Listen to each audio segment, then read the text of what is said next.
My name is Joe O'Leary. I've been teaching bushcraft, survival techniques and traditional crafts full time for the last 17 years, following 5 busy years as a part-time survival instructor. Before that, I was an enthusiastic student of bushcraft going right back to my childhood.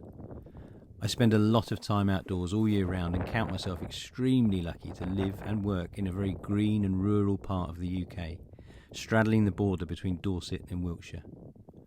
I've always had a self-reliant and resourceful nature, and this is reflected in what I teach, the skills I practice, and even the kit I carry and the clothing I wear. The kit you'll see today is my lightweight loadout for a day's trek during the colder months, either in the local landscape or further afield in more remote and wilder parts of the UK. However, it could also be viewed as a universal baseline packing list, only needing a few tweaks for staying out overnight or spending time in a more challenging environment. The pack and its contents have been put together using my own personal experience, and I've trimmed it back to what I consider to be a realistic but safe loadout. Every item carried has earned its place. My packing list is built around a prepare for the worst but hope for the best mindset. I feel that to be self-reliant you must strive to be fully prepared and take full responsibility for your own safety and comfort outdoors, and for me personally, this even extends to making and using my own homemade gear and clothing. See if you can spot it. So grab a brew, put your feet up and pin your ears back, and I'll see you on the other side. So let's talk a little bit about the pack. This is a homemade pack. It's based around a runner's pack, so it's more of a vest design than a traditional rucksack. And this means that the weight is distributed more evenly across the whole of the body. It's more comfortable to wear. It's more like clothing than a rucksack.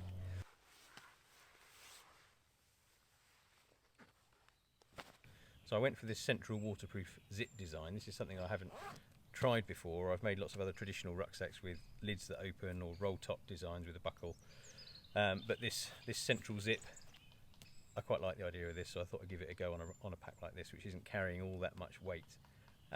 The zip is a pretty heavy duty AquaGuard waterproof zip. The fabric, like I say, is a waterproof ripstop fabric, so that's pretty tough. The pockets, the stretchy pockets on the side, these are power net, so these are really stretchy, and when I'm talking to people about what they should pack, normally I say one thing that you should put on your packing list is spare space. Now the thing is I made this pack exactly to fit the things that I knew that I wanted to carry, so I literally laid them out on the workbench and made the pattern to fit those things. So there's not really any spare space in the pack itself. The spare space comes from the extra stretch that you get from these pockets, and also the shock cord on the side. So any wet kit that I take off, if I've got a wet tarp or a wet coat, the shock cord will carry that. It means that I don't need to keep it in the pack with all my other dry stuff. And the pockets being stretchy, I can stuff extra things down in there, and that's really where the spare space comes from in this pack. This middle pocket was a bit of an afterthought. I made the pack without it, thinking that the 2 side pockets would be enough, and they probably would, but then looked at the big space where the zip opens right the way down and thought, yeah, I could put another pocket there, however the zip was in the way. So I've made this pocket detachable. It's a separate unit all on its own, and in the summer, or when I don't need to carry quite as much kit, I could probably take that off. It's held on through these paracord loops and the shock cord, and because I wanted to be able to open it up so I could get into the zip when I needed to undo the zip fully, there's a little clip here which means that I can open that almost like a door. There's more pockets on the side of the vest itself, stretchy side pockets for quite sort of soft kit that you don't want sticking you in the side, things like hats and gloves. And there's extra pockets here for items that I need to keep really safe and quite dry, like torches and compasses and phones and even car keys, that kind of thing. With another AquaGuard zip. This is made out of soft shell, so it's still waterproof, a little bit thicker, got a tough outer surface and a slightly fleecy inside, and that will keep everything safe and dry. This is a pocket, there's a pocket behind it, there's another pocket here, and then the main water bottle pocket here.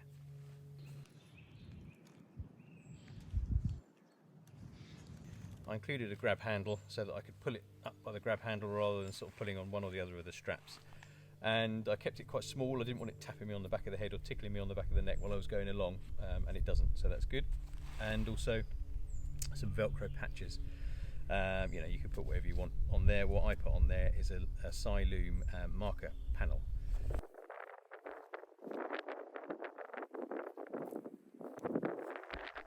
The main pockets on the front of the vest are designed to hold your water, and they could hold something a bit bigger, but I just choose to carry these flexible water bottles.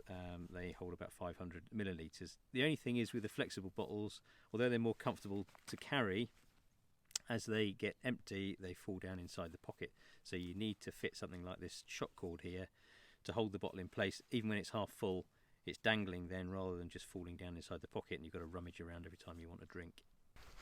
All the parts of the pack that are in contact with my body have got this padded mesh, this sort of air mesh. So this is quite a strong mesh with a very thin layer of foam padding on the inside, so it's quite tough. It's very breathable, and it offers a little bit of a padded surface. It's not tough enough on its own to carry the weight of what's in the vest, so on the outside I've fitted this polyester mesh. This is a lot tougher, this mesh, so it's double mesh with a thin layer of padding on the inside, and the whole vest is edged with this lycra binding to give it a bit more stretch. Well, that's enough waffle about the pack itself. Let's see what's in it. So your first line of defence against the elements will be the clothing that you wear. And on a day like today, I'll wear a base layer, which normally is something like merino wool, and then a thin fleece layer with a hood, and then a windproof layer. So this is my shell layer. This is a ripstop windproof nylon. I like wearing a shell layer like this. It's not waterproof, but it is windproof, and so that means that it keeps the wind out, keeps the wind chill off, and it keeps my nice warm body heat next to my body. It dries quickly, and even if it does get wet, the layers underneath are still working.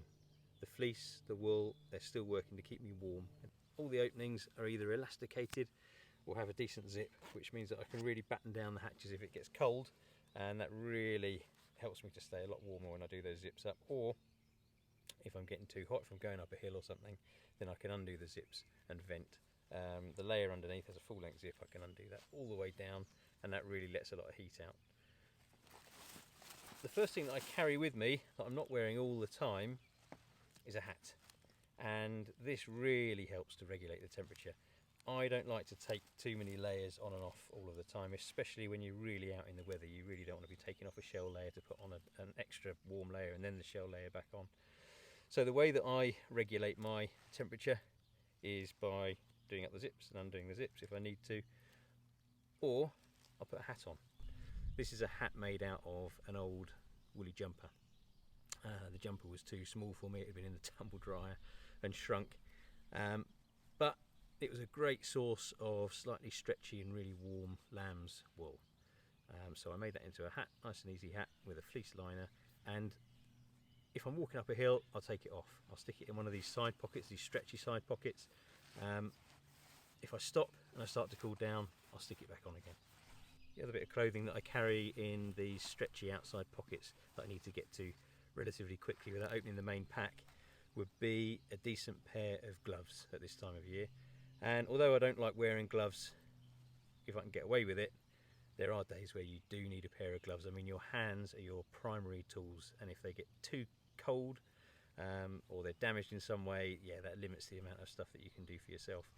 So I'll carry a pair of, this is a pair of windproof gloves, quite a new pair, and they've got it's a windproof fleece. It's got a grippy sort of rubberized palm. They keep you warm when they get wet, and they dry really quickly. So this is a great pair of gloves to carry. This time of year I never carry just one pair of gloves.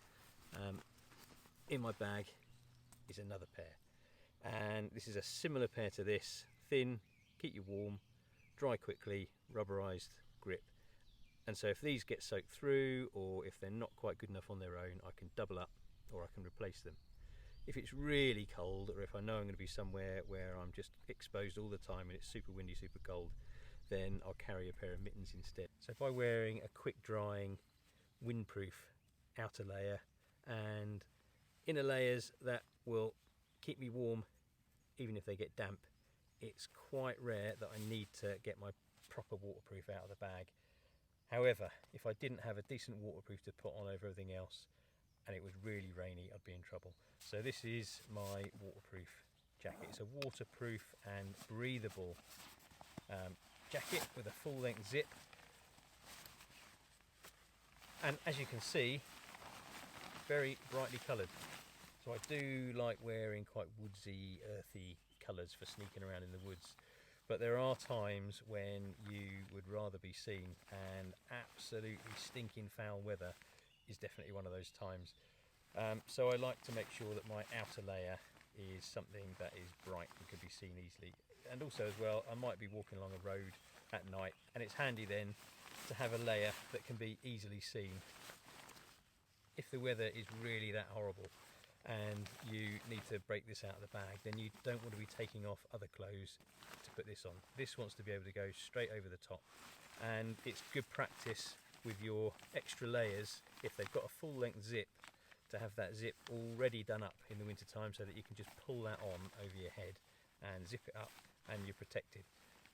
You can imagine if it was really cold weather and you had slightly cold hands and the wind was blowing a gale, trying to get this together and then do it up would be virtually impossible. So keep your outer layers partially zipped up, and then you can just pull it on over your head and you're away.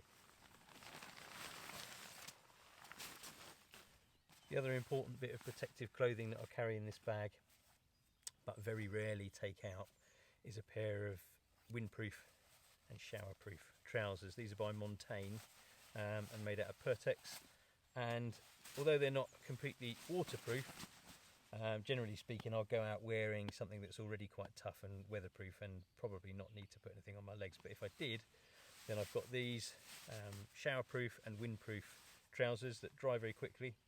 They fold down to such a small little package that I'd rather have them with me, taking up a little bit of room in my pack, than find myself in a situation where I wanted them and didn't have them.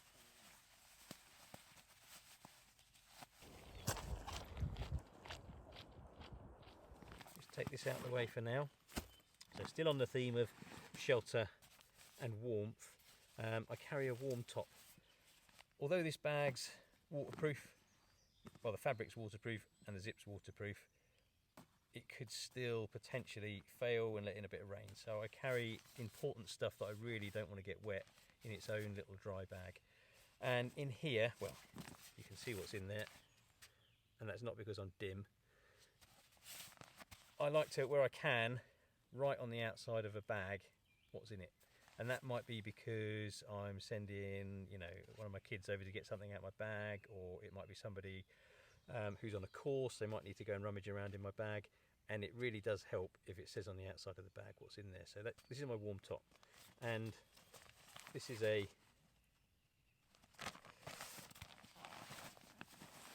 quite lightweight but very warm synthetic fill pullover top. If I was going somewhere really cold that was potentially a bit more exposed as well, I'd upgrade this to a better jacket. This would have a hood, a full length zip, and would have a bit more fill to give it more warmth. However, this is just an extra layer. Having said that, it's a very warm extra layer, and the synthetic fill means that if this was to get damp, then I'd still stay warm. Down potentially can clump together and leave big patches without any insulation, so it ends up not being particularly warm when it's wet. However, synthetic fill, go for synthetic fill if you think you're going to get damp. So let's rummage about in here a bit more. That's food, that's cooking. So shelter and protection. This is something that I'll only carry in the colder, wetter months of the year in a bag like this. This is a bivvy bag, and it's the Alp Kit Hunker, just the standard size, not the XL. If I had to sit down and stay put for a while, if I was injured or somebody that I was with was injured and they needed really good all-round protection, quick protection from the weather, then I've got this, a proper bivvy bag. It's breathable, it's waterproof, it's got tape seams, you can crawl into it with all of your warm kit on and immediately you're warm and you're protected and you're dry. And carrying that is, some people would think that it was a little bit excessive, but for me it's peace of mind knowing that I've got a ready-made lightweight shelter that I can just crawl into, job done.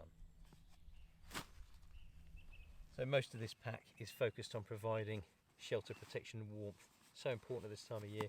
And even down in the pocket in the back I've got 2 foam mats. These are just cut down sleep mats, the closed cell foam, and what this means is I've got extra padding in the back of my pack. This is a frameless pack, so this gives it a little bit more rigidity and a bit more padding on the back, even though there's some sewn in padding right next to my back. So that's triple layer padding, and I've got 2 of those, and if there was an emergency and I had to crawl into my bivvy bag, or somebody else did, then there's a bit of ready-made insulation between me and the ground. By the time I've laid both of these out side by side, then I've got enough insulation underneath me, certainly to keep my core area up off the ground and nice and warm. But even, you know, in a non-emergency situation, a day like today, I've already been kneeling on the ground too long, and that's so much better. So it's a sit pad, it's a kneel pad, it's protection for my back. Yeah, it makes sense to put at least one of these cut down foam mats in the back of your pack. And then right down the bottom of my pack, somewhere where I'm only going to go into if I really need to in an emergency, is this. This is a bag of spare clothing. It's a full change of clothes, and to some people that really like going lightweight, that might seem excessive to carry a full change of clothes, but I know from experience that almost no waterproof clothing keeps you fully dry outdoors if the weather's really bad. You need to have a contingency plan, and my contingency plan is to carry a full change of clothes in a dry bag in the bottom of my pack. And it's peace of mind. It means that if I get completely soaked, as long as I carry on moving and I've got my windproof layer and my warm layers underneath, I won't get cold. But when I stop and I start to cool down and I've got some sort of shelter that I can put up, that's when I can get changed into my dry clothes. So what's in here? Well, the gloves, the spare gloves, slightly thinner pair. I don't even know what this fabric is, but it still keeps you warm when it gets wet, so that's good. And it's got the grippy palm, and they dry quickly, and they hardly weigh anything, and they fold down to a tiny package. So spare gloves, spare socks. I actually carried 2 pairs of socks. Find the other pair. A warm pair and a waterproof pair. You can buy waterproof socks that have a warm lining and a waterproof membrane already in them, but I like the versatility of having those 2 things separate, so I can decide, you know, what's needed for which situation. The socks I carry are wool. These are smart wool.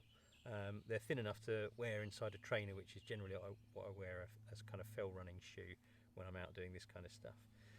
The waterproof socks, these are a kind of Gore-Tex material. There's a bit of stretch to them and they're breathable. And if my trainers were to get completely soaked, I could put these on inside these and put my wet trainers back on, and my feet would stay dry. Having the option of completely changing my socks and keeping my feet nice and dry and warm and in good working order is something that, you know, I'm happy to carry that in my pack, even though it takes up a little bit of extra room. And then a spare hat. Like we were saying, hat is so important. And by the way, I don't just carry this stuff for me. I'm often with other people. They might not be quite as prepared as I like to be. So if I've got a spare bit of kit, like a hat that I'm unlikely to leave myself, but I can lend it to them, then yeah, I like to be able to do that. This is just a merino wool double layer hat. And then down inside here, two more things. A thermal top, so I've got a base layer that I can change into if I need to, that's my smelly heli, and a pair of thin fleece trousers. So as already mentioned, really important to keep this sort of stuff dry for when you need it. So I'm going to put this back in the bag, all back in there, before it starts to get damp.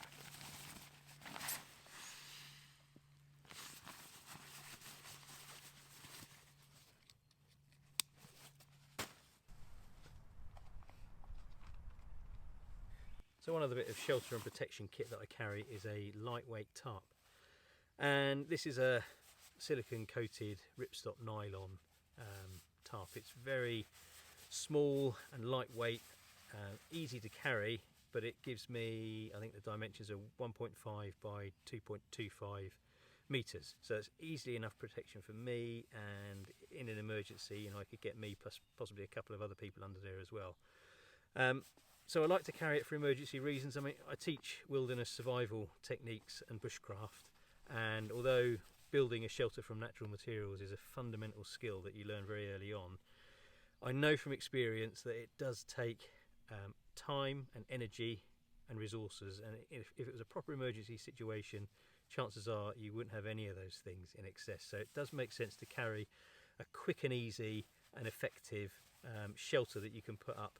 If you're in a wooded environment, you can very easily put this up just by slinging it up between two trees and then using other trees to peg it out. You may also need to improvise poles and pegs if you needed to. If you're up in the hills, then a trekking pole would easily serve as a pole to prop this up with, and then you could either tie it off onto rocks or potentially even carry lightweight pegs with you if you knew that you wanted to set this up in the hill using your trekking poles. And chances are you wouldn't have anything to tie it off to. In addition to the shelter that it offers, the other reason why I like to carry it is there's loads of cord. You're talking about 35 to 40 meters of very strong cord on here with the guy lines and the ridge lines. I have a ridge line set up to run down the middle of the tarp, a guy line on each corner with these reflective flecks in it, and then I have a 10 meter section of this stuff spare in the bottom of the pack, and a little bit more paracord as well. So that's at least 40 meters of cordage if I needed it. I know I'm unlikely to be needing to lash sticks together to make a raft or anything, but I might need to replace a broken shoelace or use it to mend my pack, something like that. So tarp and cordage.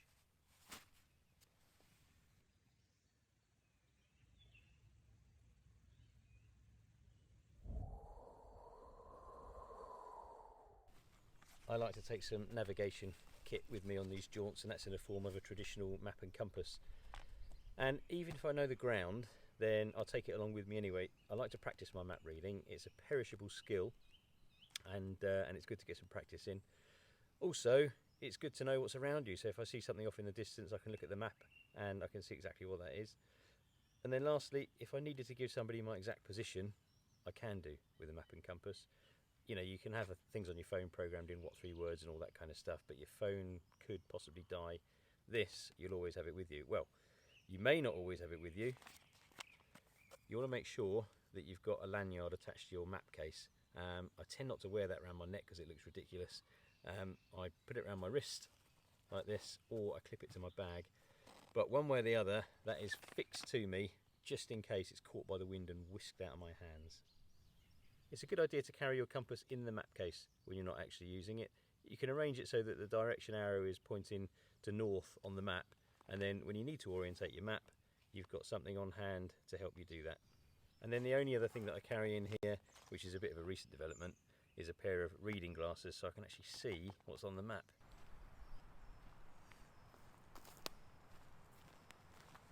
So the other bit of navigational kit that I'll carry in this pocket here is pacing beads, and like I say, I like to practice my navigation when I can, and counting your pacings is a good skill to practice and get used to doing for situations where you have low light, bad visibility, that kind of thing. You need to know how many paces that you would take on average in 100 metres. Once you know that, you also need to know the slight variations that there would be over 100 metres if you were going uphill, downhill, carrying heavier weight, over uneven ground in at night time. All those little variations make a slight difference to the amount of pacings. Once you know that, every time you cover 100 metres, you can move one of these little beads along, and then you won't lose count, and you'll know exactly how far you've travelled. And that will really help you pinpoint your position, as long as you know your start point and you know the direction that you've been travelling in. You can buy pacing beads. Generally though, they're plastic. Some people like to use cord locks on a piece of paracord. That works quite well. I like to use a bit of hazel. I think the wood feels nice in the hand. It looks good too. I'll take a short piece of hazel, seasoned hazel, carefully drill a hole from one side through to the other, and then with a small sharp knife carve each bead until it comes free, and then seal it with a bit of Danish oil. If you know your trees and you've got some elder near you, you don't need to drill out the hole. Elder has a soft pith, so that's something that you can do out in the field. You can just take a piece of wire or even a sharpened little twig that you've hardened up in the fire and poke the pith out of the middle of each of the beads, and then you've got your beads dead easy. This set of pacing beads has been fixed to one of these little compasses. It's quite handy because it's got its own cord attached to it. This is a compass made by Polymath products, I think. I like them. They're a lot tougher than the other button compasses that you see out there. Got the cord attached obviously, so I can attach that to my pack and not lose it. And they glow in the dark, which I really like. By the way, it smells lovely around here. I've got this popping up all around. I'm kneeling in it, treading in it. This is Ramson's or wild garlic, Allium ursinum. It's the new growth just coming up, and it smells amazing. Something you must always pack, especially if you're using sharp tools, is a good first aid kit. Nice and brightly coloured, very obvious what it is. Mine's got a little Siloom marker panel on, which is also reflective, so as soon as I open my bag I can see it, and it's screaming, "Here I am, I'll save you." So just like the pack that it lives in, my first aid kit pouch is also homemade. Obviously I've recycled the front and the back from an old pouch, but that pouch was too small and it had a hole in near the top. So I took it all apart, added in a bit of fabric left over from the main pack build, and a zip and some dividers and mesh pockets inside, belt loops, and it's as good as new and even better than before. So don't throw anything away, because at some point in the future, with the right skills, you can turn it into something new. My first aid kits always have a little bit more stuff in than your off-the-shelf first aid kit. I'll give you a whistle-stop tour of what's in here. It's not just a first aid pack. There's some survival-related equipment in here as well. I'm not talking about fish hooks and rabbit snares and that kind of thing. I'm talking about a kind of realistic survival scenario in the UK. As in, you're trapped outside for an unexpected length of time, possibly overnight, and you need some kit squirreled away in here that you would only break out in an emergency. So my first aid kit really is a first aid and emergency and survival pouch. So there's some standard first aid kit items that you'd expect to find in there, like a crepe bandage with some safety pins. There's a small cuts kit. And in here I've got slightly bigger wound dressings, all sorts of different plasters, including blister plasters, a decent pair of tweezers for taking out splinters and ticks, a whole load of antiseptic wipes, there's some steri strips in there, and a few other bits and bobs as well. But that's a small cuts kit, but probably the thing that's most likely to get used. So a little packet of pills and potions. There's a couple of different types of painkillers in there, some water purification tablets, some antihistamines, some diaurolite. I think that's about it in there. On this side of the pouch, there's some purple medical gloves and a roll of climbers tape, zinc oxide tape. And then some kit that you would hope that you'd never need to use, a tourniquet, a hemostatic dressing, and a bigger, much more absorbent field dressing behind that, just in case of big bleeds. So keeping in mind that this first aid kit is intended for outdoor use only, any situation where I had to break it out like this and delve around inside would almost definitely be outside and at the mercy of the weather. So I've included actually in the kit a survival blanket, quite a small one, a nice small package. It's silver and reflective on the inside, and then orange on the outside, so even if I didn't need to use it as a survival blanket, I could use it as a big marker panel to attract rescuers if needed.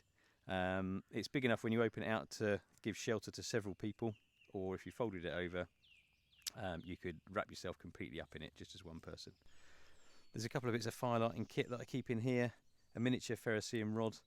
This would give you really good sparks if you needed them. It's pretty much unaffected by the weather as well, but you do need a good tinder to catch those sparks on, and chances are if you desperately needed a fire, all the tinder in the woods would be wet. It'd be difficult to process, and that would take time and energy. So I like to keep some ready-made tinder in its own little plastic package. This is waxed card, so I can break that open, fluff it up with my knife, strike some sparks onto it and get a really strong flame from that for getting my fire going. There's also in here, kept safe on a bit of cord, reflective cord, a whistle, a backup cutting tool, only small, but a penknife and a very small pair of scissors, and a pair of tweezers and a toothpick. I also carry another backup torch.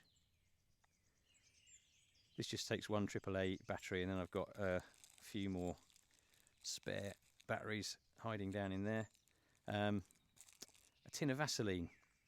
This is really handy at this time of year for things like cracked lips and hands and that kind of stuff, but I always carry it year round, because if you're on a long walk, I mean, there's been plenty of walks that I've done where things like blisters and rubs and chafes have made the whole experience pretty miserable and can sometimes even prematurely end a walk.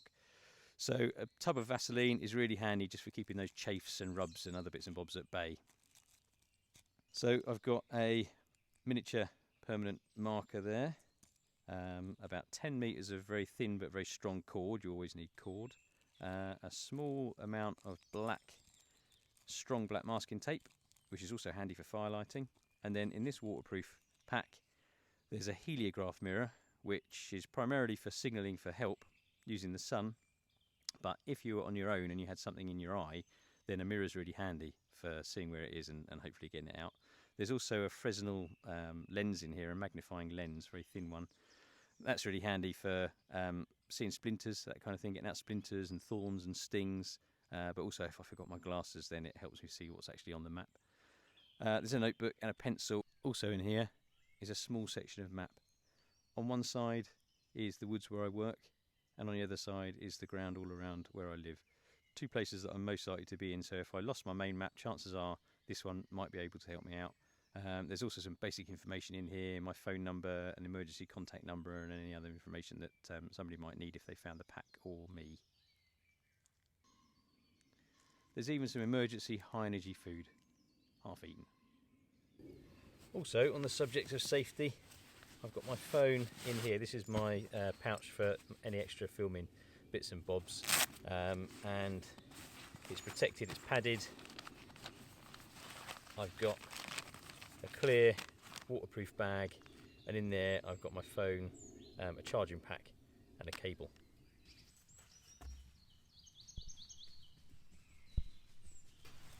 On the other side I've got a lightweight Petzl E-light head torch, and if I was going out and I knew it was going to get dark, or it was dark when I started, then this probably wouldn't be the head torch that I would wear. But to have this in your kit, you know that you've got a decent light, but you've also got all these different settings for things like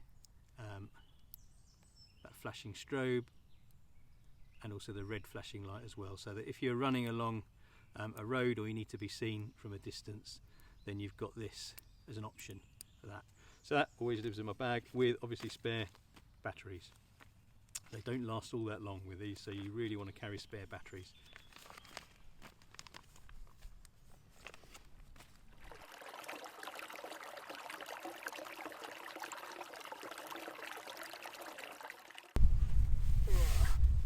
This is just a little slimline Innovate. I like Innovate, good brand. Bottle that would go in a running pack, on a running vest, or in a waist belt or something like that. But it's very slimline, so it's great for these pockets. And a pop-up top, so I can just squirt that straight into my face hole. The other thing I like about these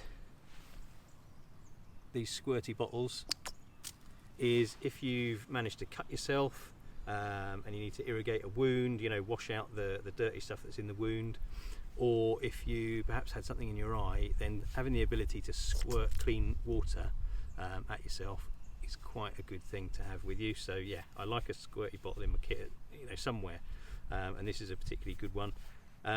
This again is a homemade cover, like a little neoprene sort of sock sleeping bag type thing for the water bottle. This time of year, I mean, not on a day like today, it's not cold enough, but a few weeks ago it was definitely cold enough for this bottle to freeze if it was sitting around too long. So just to have it in a container which offers, shut that, a little bit more insulation is quite handy.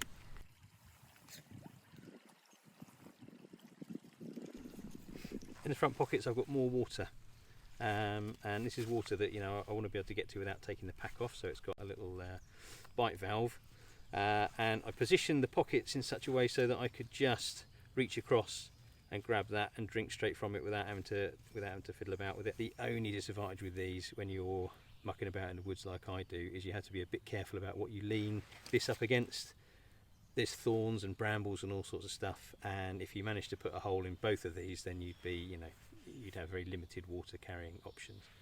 So you know, I take a bit more care of these, but they're quite handy because they're very, very lightweight, and again they only carry a small amount of water. So a small amount of water here, and round the back. I can carry, you know, sort of between 1.5 litres and 2 litres of water fairly easily, distributed all around the carrying system, and you know, it doesn't feel heavy then.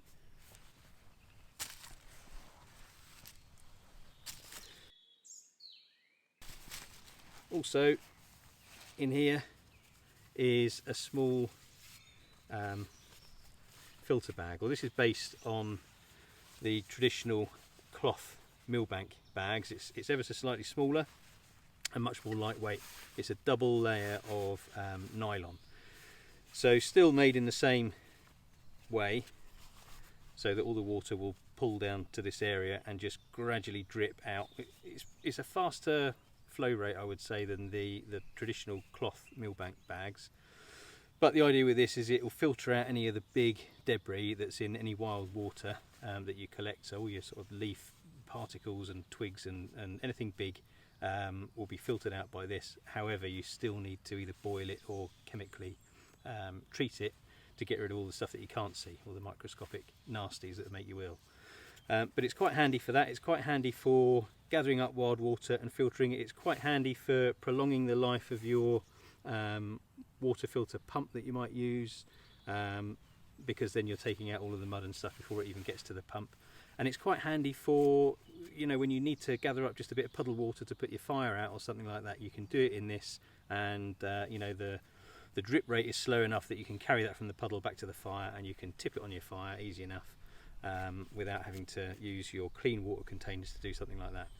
I also use it as a foraging bag. So there's a loop here which you loop onto a twig when you're filtering water, but I can clip that on the outside of my bag, and if there's any tasty treats along the way that I'm going to use later on, I can put them in here. The idea for this, using a bit of thin nylon to make a much more lightweight water filter bag, this wasn't my idea. I got this from Neil Andrews, Greencraft. Got his own YouTube channel, check it out. He makes some really good stuff, and again, he's somebody that's really into you know, making his own gear, identifying a need and then solving that problem, and making his own gear to solve that problem. So yeah, he gave me that idea, and it's a good idea, and I use it. Thanks, Neil. And then again, another thing that I would need to get to quickly, a lightweight water filter. I've got a slightly bigger water filter pump, but if I don't think I'm going to need it, and I'm just carrying it just in case, then the Katadyn B3 is very good. This allows you to just fill up from a wild water source. It's a bit more basic than my pump, but you know, you can still squeeze the water out of it, and it will fill your other containers. The other good thing I realised about this recently is, if for some reason this bladder splits and doesn't work anymore, which they can do, this screw top on the Innovate bottle will fit the threads on the filter, so you can put this filter in that bottle, and that works fine. The only disadvantage with that is this is designed really just to be for your dirty water, so as soon as you introduce this to that, then your dirty water is going to be in here, which means that you can't, you know, until you've given it a good clean out, you can't then just use that for you know, filling straight from the tap or a clean water source. Also in the pockets, some energy gels.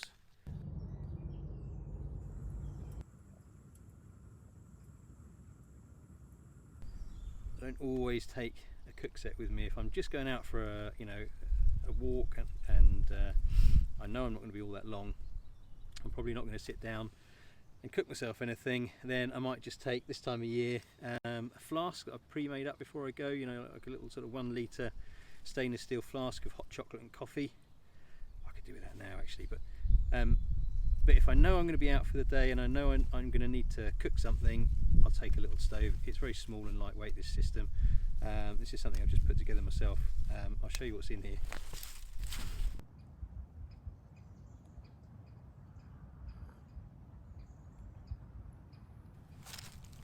A lighter and a foil windshield. This is just made out of one of those old roasting dishes. You can make those fairly easily yourself, but just make sure you fold the edges over and hammer them flat, because they can be really sharp. But you know, that's a very cheap way of making yourself a folding windshield. You know, if it eventually fails, you can just make another one fairly easily. So lighter and windshield.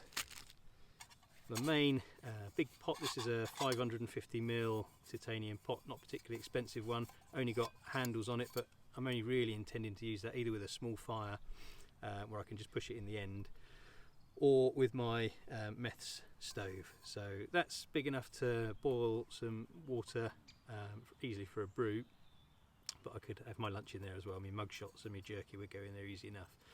I'm ashamed to say, a titanium sporky type looking thing. This is cut down. This is one of those big long ones that I cut down.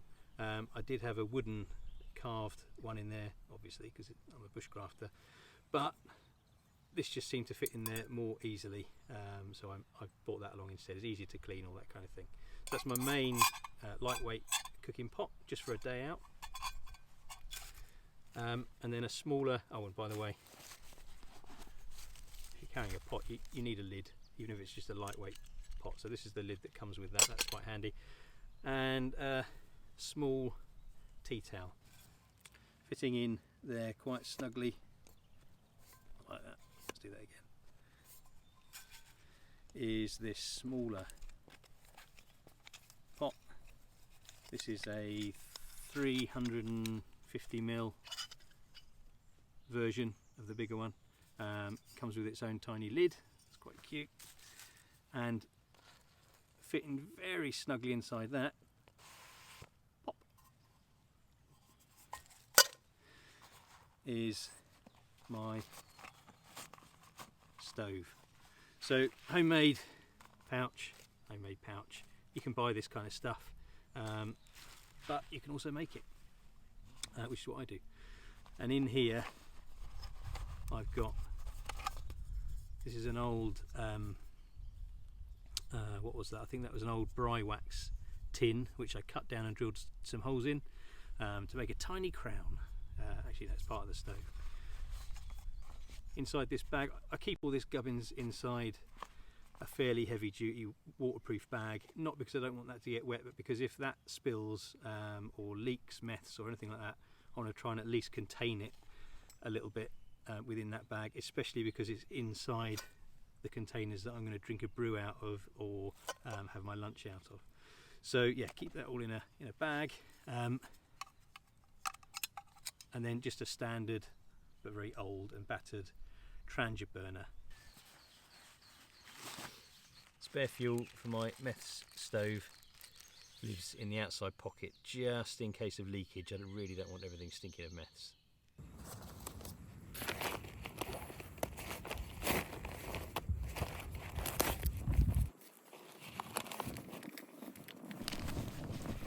I've only got a day's worth of food in here, and I've got some mug shots and some jerky and some more energy gels, some coffee, there's some hot chocolate in there, there's a Snickers bar. I tend to carry, in a pack like this, I'll carry just what I need for the day, so it's lightweight stuff that needs to be mixed with water and heated up to eat. I'll probably also carry something cold and ready to eat, so I'll eat that first and then tap into this, but I like to carry what I need for the day plus a little bit more just in case.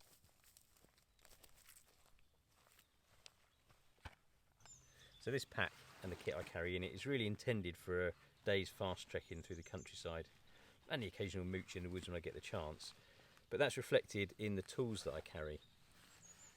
I carry a smaller knife than I usually would do if I was intending to do any sort of grand bushcraft projects, but it's still a good knife. This is a folding blade by Ben Orford. This is the Nomad. You do have to be a little bit careful in the UK about what tools you carry, particularly knives. Fine if you've got a good reason to carry it, but if you're just carrying it for occasional use, really it needs to be a folding knife that doesn't lock, with a blade of under 3 inches, and this knife ticks all those boxes. The blade doesn't officially lock. When you open it up and you're holding the handle, then you gripping it is what stops the blade from closing on your hands. You do obviously need to be a little bit more careful than you would do with a fixed blade knife. So legally this is fine to carry with me. Having said that, you need to use your common sense, and there are certain places where I wouldn't take any type of knife if I didn't have a very good reason or permission to do so. Because a knife is so important, and they can be quite expensive, I carry it looped onto my vest so that it can't fall out and be lost.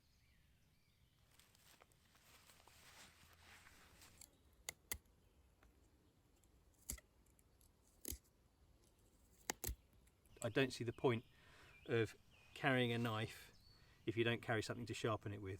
So this is just a small fine diamond stone I got from years ago from Axminster Tools, a little bit of wet and dry paper, 240 grit, and a sort of leather homemade case to keep it all in, and that for a day out, if I forget to sharpen my knife before I go and I need to touch the blade up, then I've got that with me.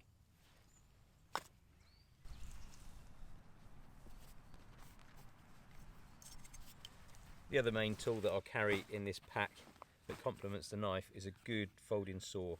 This is a Silky Pocket Boy, the 170. It's a familiar sight on all Silkies, the tip broken off the saw. They're really good quality saws, Silky. The only thing that goes against them really is the fact that the blade doesn't lock when it's shut.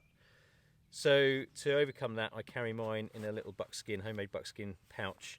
There's also all sorts of sharp bits on here that would catch on the power net, so it's protected in the pouch and I'm protected from it. Because I like to have a fire if I get a chance, then you can make do without a saw, but you can cut better quality firewood with a decent saw like this. Also, I don't carry any tent poles or pegs for using with my basher, so if I needed to knock up a few hazel pegs or poles, I could easily do it with a good saw like this. And again, because I really don't want to lose that while I'm out and about, I'll wrap that lanyard, nice brightly coloured lanyard, around there like that, and that'll keep that safe. And hiding down in here in a category all of its own, but something you definitely would not want to leave at home, is my toilet bag. Just got some toilet paper somewhere, which I'm not in a hurry. Some toilet paper in plastic, some anti-bac hand gel, and then I don't carry a trowel because you can just make one. from the woods.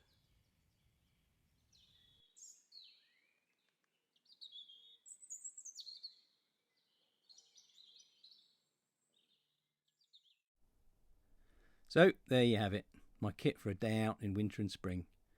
Lightweight, small pack size, comfortable to carry, but a comprehensive and complete kit with all bases covered.